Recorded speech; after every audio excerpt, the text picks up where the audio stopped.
can change the world. One life, one heart, one soul, one mind at a time. Serving those in abject poverty by helping them develop businesses. Upaya Social Ventures with Steve Schwartz. Steve, welcome. Thank you. I'm excited about this show because, to help somebody develop a business to help them get out of poverty, that's pretty cool. Yeah, and we really approach this not from what is it going to take to solve this most immediate problem, but taking the longer view. What does it mean really to be developed in one of these communities? What does it mean to have people living a dignified life of means and being able to support themselves and meet their most basic needs? Tell us about Upaya itself. What does that mean and who is Upaya? Sure. Upaya is a Sanskrit word, and it roughly translates into the idea of skilled means, and a little more broadly, the idea of using skilled means to overcome a challenge en route to achieving a goal. And so we felt that really captured the spirit of what we're trying to do, is give people the kind of resources they need to live their lives and reach their own personal goals. Who's the we of Upaya Social Ventures? Sure. So I am one of 3 co-founders. There's a trio of us who were with another organization based out of Seattle called Unitas. It's a microfinance organization. And within Unitas, there was a specific project that was called the Ultra Poor Initiative. And what they were really looking at was, what do you do for the people who are too poor for microfinance? You don't hear about it often, but there's really a level of poverty where a small loan is more of a problem than it is a solution. When you have folks who are really struggling to meet their most basic food, shelter needs, taking on a loan and being expected to quickly construct a business that will allow you to repay that loan is pretty unrealistic. You've got folks who are really struggling with the basics of life, and it's not a liquidity problem for them. So are you basically a business incubator? Yes, we are, in a certain sense, but we're not a traditional business incubator. What we do is find aspiring entrepreneurs with business ideas that can be large-scale employers in communities where the need for stable and dignified work is the highest. So we'll come in, work with a management team to provide them with the basic startup seed capital that they need, and then our team will work closely with their team to get the business through its pilot phase and launch it and start it to help really scale. We're going to get into some specifics of Upaya Social Ventures, but I got to find out about you first. Sure. Why would you want to do this instead of get a different type job, make a lot of money, and do the things that a lot of people say that we should do here in America? Well, it's just sort of a basic human dignity thing. I come out of a background living in West Africa, actually, where I saw communities where what folks wanted more than anything else was to be respected as both producers and consumers. And so if we can extend that globally, I think we have a very good chance of getting beyond a sense of needing to give people things to help them overcome their problems, and instead empowering them to take control of their lives. Forgive me, but you don't look West African. I am not West African. My wife and I served together in the Peace Corps in Benin. It's a small West African country right on Nigeria's western border. What did you do there? I was a small enterprise development volunteer. Oh, and so okay. I worked with a lot of small tradespeople and helped them take their businesses and professionalize and in some cases scale them. I also spent a lot of time working with microfinance women's self-help groups, and it's tremendously rewarding experience for sure, and it's what led me ultimately back to Unitas, where I met my 2 co-founders, Sachi Shinoy and Shriram Gupta. And so now you're deciding to take what you learned in the Peace Corps and what you experienced in the Peace Corps and really make it something that is going to help a lot of people? Absolutely. I mean, I think the program that Sachi had designed in 2008 with Unitas, it was really an insightful experience. It started out as most ultra-poor programs involve some sort of subsidy and giveaway, and what she really discovered through the course of doing that project was that if you inverse the relationship and instead of subsidizing people en route to being a micro-entrepreneur, if you give them a job at the beginning, then they're able to meet their most basic food and housing and education needs, and from there really support themselves on the way out of poverty. What does ultra-poor mean? There's no clean and easy definition for it. It's generally understood to be somebody who's living under $1.25 a day. Then again, ultra poverty really is relative to a surrounding community. It's the folks who are really struggling to meet their basic needs relative to those around them. The India, where we work mostly, in that context, it's a lot of folks who are either living on the streets or living in slums, shanty towns, or rural villages where they don't have the basic resources to necessarily support themselves. And so they're working on construction sites, hauling stone and water, or working in rural settings, working on other people's land. And so they have no opportunity to get ahead. They're really struggling to earn a very meager living that, by most professional estimates, comes in right around that $1.25 a day level. So what are their business opportunities, their business development opportunities? Amongst the ultra poor themselves, they're very, very limited. I think microfinance is generally an option, but as I mentioned, it can be more of a problem than a solution. Somebody would take in that credit and then spend it on food or housing, and suddenly they've got debt on top of all of their other problems. What we really look for are entrepreneurs who understand these communities, understand the skills that are present in these communities or around them, and start to work with other entrepreneurs in the area to formalize businesses that can help people have an opportunity to work what we would consider a job.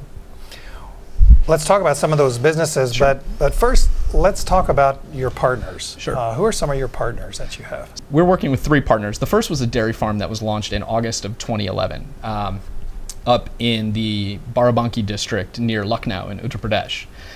It is a company that is purchasing dairy from families in the area that have their own livestock, but they also purchased a herd of their own and have hired families that don't have their own livestock to keep the animals at their home, care for them, milk, and provide the milk back to the company. So it's a way for them to basically participate in the local dairy supply chain without actually being cattle owners themselves.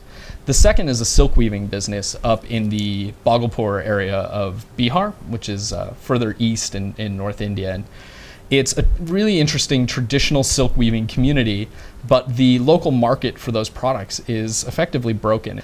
It is layered with bureaucracy and middlemen, and weavers were really earning very little for the work they were putting in, so nobody could really make a full-time livelihood out of silk weaving. What we've done is helped establish a company that can not just provide that kind of organization, but also market collectively the work of these farmers to large national retailers. And so, Okay, you just nailed something that I got to talk about. Sure. If people who are ultra poor all of a sudden become tremendous artisans, which they may be already, they still have to have a place and a way to market their goods. Is that what you help happen? You help the silk weavers market the silk? In a lot of ways, yes. I mean, we're taking inefficient markets. We're taking industries that are layered with bureaucracy and informality and simplifying them and providing a commercial, viable, formal market outlet for a lot of these people's labor. You know, going back to the silk weavers, these are silk weaving traditions that have been handed down for generations. And now we're just giving people an opportunity to do that as a meaningful livelihood versus what is effectively a hobby because they can't earn a full-time living out of it. How do you expand the market for them? So it's actually, a lot of it comes down to selecting great entrepreneurial partners. We will work with that founding company to make sure that their operations are formalized and sophisticated, their financial management is of the same level. We do spend a lot of time working with them on their marketing and sales efforts. So really professionalizing that organization in a way that they're confident enough to go to, in this case, Fab India, one of the large national retailers, and say, we can easily fill an order of 25,000 scarves if that's what you need. So is there a potential for export? There is definitely a potential for export. Wow. India is a unique market in that the domestic demand is massive. And so export is not the immediate first step for a lot of our partners, but it's certainly something we consider. Let's go back to the dairy farm for just Sure. a minute. Milk, cheese, any other butter? It's primarily milk and butter, ghee in India that's being produced via this. I mean, right now we're really focused on that first step in the supply chain, just the production and collection of the milk. In this case, the company then is a wholesaler off to a retailer, which is going to either package it for retail sale or convert it into products like milk and ice cream, or butter and ice cream. Yeah, I can't imagine that would be anything that would be exported, so that really is a local market. The fun part about having the Silk Weavers as our second partner was that we finally had something we could bring back to the U.S. and show people, because the milk did not transport so well. Now you have a third partner, right? We do. It's a company that is working in Delhi, and what they do is recruit slum dwellers, skill them up on the basics of facilities management, and then places them in office complexes to work as your custodial staff and service staff, a lot of the property management aspect. And it's providing people that viable channel, legitimate channel to move into those roles, whereas right now it's all done extremely informally. And it's once they're placed in those facilities, the company also ensures that they're receiving their full wages, they have health care, that they're receiving certain protections and being avoiding exploitation. So the recruiting of people to work in these offices, let's say, you say that recruiting is done extremely informally. What do you mean by informally? Right now a lot of it is taking place word of mouth. You have people who will say, we need 3 janitors for this office building, and so we're going to go call my cousin who's has another friend who's got a connection to somebody who's working in a slum, and we're going to go find 3 people and hire them and pay them, erratically, sadly. It very rare are the stories of that system not causing problems for the people in it. So what I'm hearing, though, is that the recruiting informally is a way that's probably been done for long time. So basically there's a cultural aspect to it. You're going in and changing culture. We are and we aren't. Really, our partners are, and they are of these communities, and so we are much less of a disruptive force. This is not the foreign organization coming in. It's really the local business that is going in and as part of their model, trying to bring formality into the system. So it's not necessarily, while it is disruptive, it's not necessarily problematic in the way that one might expect if we were coming in a group of pure foreigners and saying, you know what, you're doing things wrong, you should do it this other way. Is there any kind of element inside the areas where you work that don't want you to succeed? We have not run into anything dramatic. We do have regular conversations with local politicians. Usually that's via the partners. Again, one of the things we look for is making sure that they're in good standing in the communities and that they have the kind of relationships necessary. But we're really coming in without a political agenda. We don't have any sort of other cultural agenda. It's really just about empowering people who live in these communities, who care about these communities, to establish businesses that can help improve the lives of people in them. So they're very much of the area. Is this a chicken and egg question? Which comes first, recruiting the people who are ultra poor or recruiting the farmer? It is a very good chicken and egg question. I think for the most part, we focus on finding the entrepreneur first, and a large part of what we look for in our selection process is that they have good relationships in these ultra poor communities and can quickly do the kind of recruiting they need to get their business up and running. I can hear people who are watching right now, they want me to ask this question. If you recruit the farmer, the entrepreneur first, who doesn't necessarily have to be a farmer, why do they need you? So this is one of the other big challenges in this market.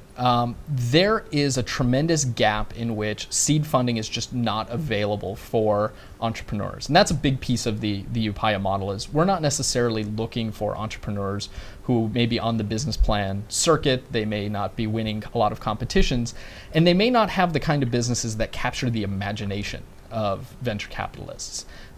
Instead, a lot of the time what you're looking at are commodity businesses. You're looking at sort of standard older industries where there hasn't been a lot of emphasis placed on them, yet they've proven time and again an ability to be profitable and provide a dignified living for the people who are a part of those supply chains. So we come in and we're providing funding within that roughly $15,000 to $100,000 band. Upaya specifically, we focus on about a $25,000 to $75,000 range, and that is well above what a microfinance institution could provide and far below what a traditional venture capitalist or even angel investor could do. What do you want in return? What we want are jobs. That's our number one priority. We do our funding as investments, but it's really for 2 purposes. One is to inculcate a sense of discipline in the partner so that they're thinking about us not just as an investor, but their potential future funders in that investment context. The other thing that's really advantageous is should that business be successful, there will be a return to Upaya, but those returns are exclusively restricted for reinvestment in future businesses. So if we do our work right, we create a virtuous cycle where that money is going into not just a dairy, but it could be going into a weaving business. It could be going into a service business and continue to cycle through the local economy. Now, you guys are an NGO, right? Yes, we are. We're a nonprofit. 501c3? 501c3. You sound more like an impact investor. You know, I think the easiest way to put it is same team, different position.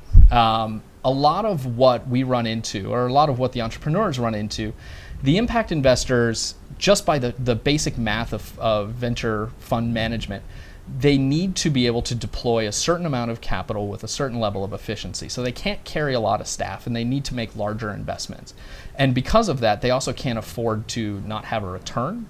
And so there's more risk aversion in that equation. For us, because we're a nonprofit, because we're working with philanthropic dollars, so we start with these businesses at a point where they're quite literally sometimes an idea on a cocktail napkin. And the idea that we can spend a few weeks with the entrepreneur, start to flesh out the business idea, and then if there's really something there, we can put a little bit of money behind that to start to launch a pilot. That is a level of risk that a venture firm just simply couldn't take. We also are allowed to maintain a larger staff than a typical impact investor, and as such are able to spend more time working with the entrepreneur to make sure that they have the full bundle of skills and resources available to them to encounter any challenge they're going to come across. We're very fortunate to be talking with Steve Schwartz, who is the Director of Strategy for Upaya Social Ventures, a very interesting organization that helps those who are ultra poor develop businesses. Steve, what does the Director of Strategy do? In a lot of ways, I really oversee the U.S. side of the organization. Our two other co-founders, Sachi is the executive director, and she really splits her time between the work here and the program's work in India and overseeing the India team's work there. And then our third co-founder was based in Bangalore, and he was the director of business development. I do use past tense because he's since moved on, but we've expanded the team there. We now have a team of 4 in India that are playing that role of being the everyday face of the work with our partners. I'm seeing recruiting that you do in 2 places. One, recruiting the abject poor, the ultra poor, and the other is recruiting partners. Yeah. We talked a little bit already about recruiting the ultra poor. So Steve, just what does it take to be a partner with Upaya Social Ventures? Sure. It's really a combination of a couple of things. One thing, probably more than anything else, is just being somebody who understands the communities and understands the industries that you're working in to a depth where you legitimately could lead an organization doing that work. And we look at it as we have the team that can come in and provide some of the more portable skills, something like the financial planning or the operational planning or the marketing strategy development. But we really want people who understand the communities and understand the industries that we're working in. What I was going to ask is how do you know who understands, the local business? We spend a lot of time with these entrepreneurs. The relationships are cultivated over several months, even just in the introductory phase. So a lot of the entrepreneurs we're looking at are off the beaten path. They're not, as I mentioned earlier, the ones who are going to be grabbing headlines at competitions, but instead are the kind of folks who are in 2nd and 3rd tier cities. Maybe a lot of them are working in the NGO sector at this point or working in other businesses and really just have an idea that might be able to create change in the way we're looking to do. So they will come to us, or through networks we will get in touch with them, and then it just starts a conversation. What's in it for them?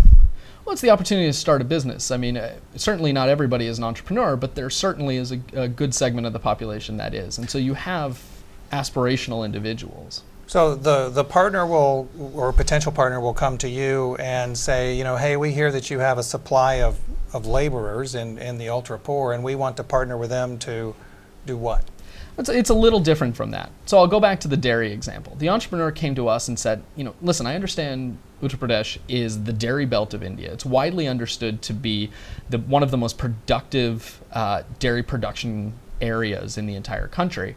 But the market is completely informal, or there's a handful of actors, but they've really not ventured outside the large cities.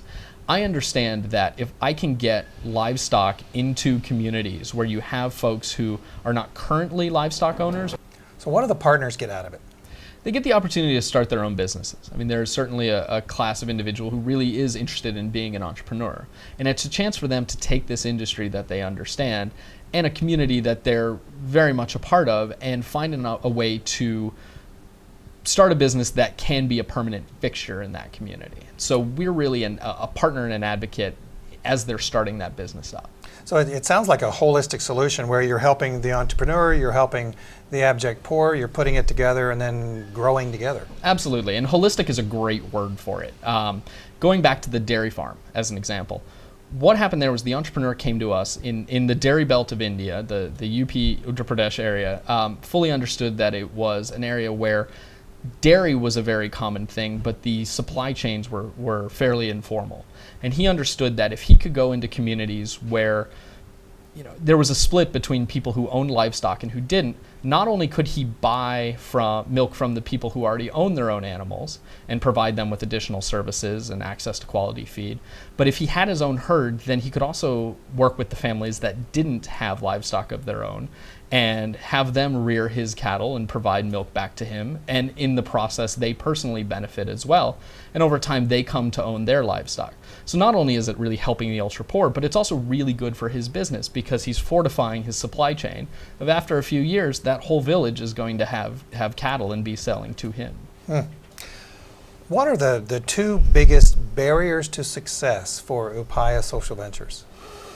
We really run into two major barriers, one here and one in India. The one here is really on the funding side. There is sort of a sense that nonprofit dollars are supposed to go for charitable endeavors and it should be a one-way flow of money. And on the other side, you've got investors who think that everything should have a return attached to it. And we do fall somewhere in the middle. I mean, we are using impact investment tools to run a very efficient nonprofit program, but we don't neatly fall into either camp.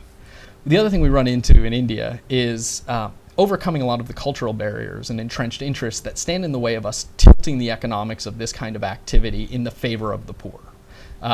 You have, as we mentioned, there's a lot of middlemen in these industries. And they're not all adversarial, and in fact, some of the companies we work with have actually hired individuals who had been those informal middle market brokers to actually be part of the formal company. But we do run into some resistance where we're trying to, in some ways, play a disruptive role in a local economy. What's the Lift Up project? Lift Up is the term we use for this incubator program we've been talking about. Upaya actually does two main things through its work. One is obviously work with these startup companies, provide them with the seed funding and the technical support to get the business off the ground. The other is actually working with existing companies and helping them expand their supply lines down into these poorer communities. So, for example, we worked with another dairy company in South India that was experimenting with ways of doing something that was somewhat similar to what we were doing in the north with a startup, but this was a company that already had 15,000 farmers in its network. So we feel like we're taking both a bottoms-up and tops-down approach to creating jobs for the ultra-poor. Well, that's a tough one because if you're going in both directions, then at some point in time they're going to intersect and there's going to be a lot of work all at one time, right? There is, but hopefully, we'd much rather run into that problem than have nothing going on in that gap. Is there a stereotypical ultra-poor person? I think there is a cliche ultra-poor person. I think the idea of somebody who is malnourished, flies on their eyes, really just unable to, quite frankly, move. Tends to be what we categorize as ultra-poor, but I think that's really disingenuous. What you actually find more often than not is just really good, hard-working families that are doing whatever they can to survive. I mean, in most cases, the circumstances that led them to ultra-poverty were environmental. It was nothing really inherent in these individuals. There was no catastrophe that put them in this situation. It was just the structure that they were born into. And so you find families that really don't look all that different than others you might find here or elsewhere in India or really anywhere in the world. Parents who want better for their kids, families that are really want to make sure that education is a big part of their future. I mean, I think this is one of the things that I've been really surprised with the more we work in India is how much education is valued. And so if we can work with an entrepreneur and provide those jobs, one of the things we've actually seen is families are able to keep their children in school much longer because they don't have to pull them out to work. Something that has been as consistent as anything else, more consistent actually, since we started Rainmakers, was that if there is a program that involves work and consistency and saving and commitment to family, it's been a woman that was doing it and not a man. Absolutely. Is that what you find too? Absolutely.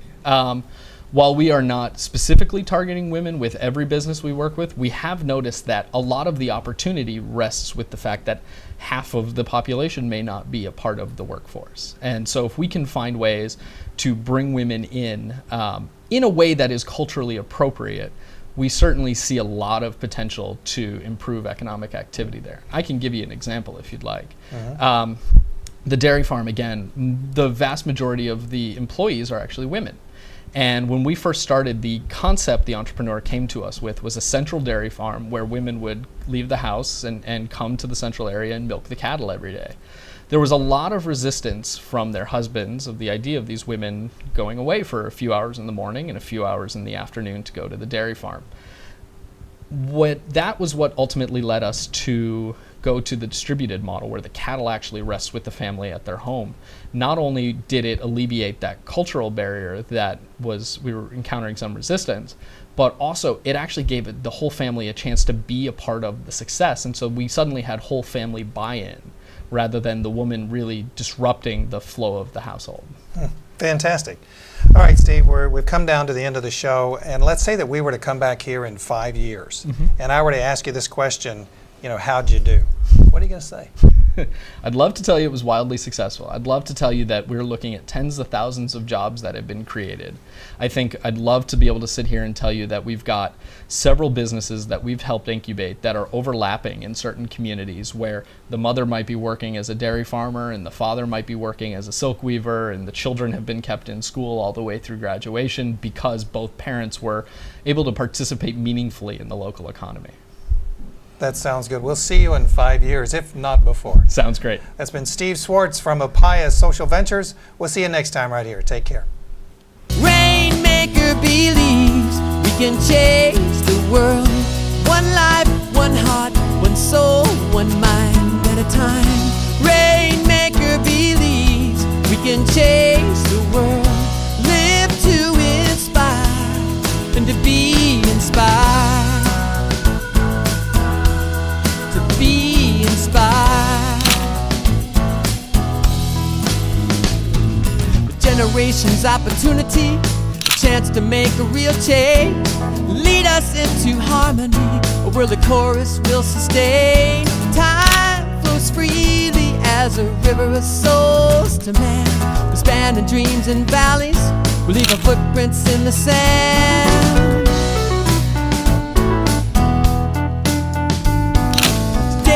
Another page in history. Step outside and taste the morning sun. Underneath us all our world is spinning. Today another life has just begun.